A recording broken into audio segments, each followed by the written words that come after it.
زیادتر بشه. بعد سال عدید این لحظه شاعر جوان ادیب جوان کوهزاد فتح‌الله در بخش سویدست میهمان است و راجع به آثار خود حرف خواهد زد.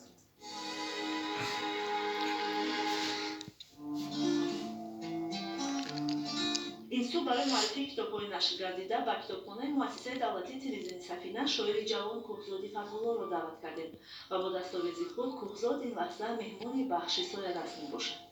دو کتاب رو دستاورد آوردم. یکی کتاب چون گفتم از علم تا قلم از خودم است و یک کتاب دیگر کتاب دسته جمعانه که شاعر خلقی تاجیکستان با رخسار این رو یعنی که سهم گذاشتن برای چاپ کردن این چون 37 شاعر جوان رو شعرهاش رو گردآوری کرده در یک کتاب با نام شاعر یک شعر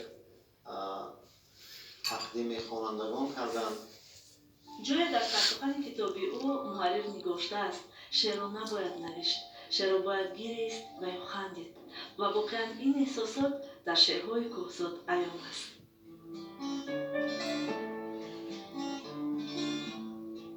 آنجا محرر آن را صدرحسین وهاب برداشت دارند و مرتب منقد جوان و شاعر جوان مهرالدین صبوری و در این کتاب نیز یکی از شعرهای من که بخشیده به کشاده شوی راه‌های سرحد تاجیکستان و ازبکستان بود. اینجا یک دو مصرعش را می‌خوانم میگن که راه از زنجیر و بند آزاد شد، روحی جامع و نوای شاد شد و این شعر در همون لحظه بسیار از نگاه کمینه و از نگاه دیگران خوب قبول گردیده بود و این را نیز در وقتی که رونمایی کتاب شد و این را یادرس شدم. یک پیام صبحانه در این صبح زیبا از جانب شاعر جوان کوهزاد فتح‌الله. ای ماه شام تار صبحت بخیر باد، ای لایق کنار صبحت بخیر باد. در کام من شکر زهر هلاهل است، ای قند روزگار صبحت بخیر باد. صبح صفاز تو گیرد به خویش نور، ای صبح فیضبار صبحت بخیر باد. به تو دل مرا غم می کند اسیر، غمخوار و غمبرار صبحت بخیر باد.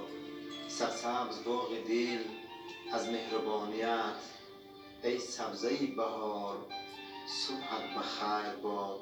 هر صبح و شامگه چشمم بر راه تو، ای نوری چشم چار صبحت بخیر باد. از صبح پاکتر والاتر از قمر، جانم به تو نثار صبحت بخیر باد. یک عمر می کنم در زندگانیم، من با تو افتخار صبحت بخیر باد. کتاب‌ها با سویدست مؤلف و کتابخانه مؤسسه دولتی تلویزیونی سفینه تقدیم کردیم.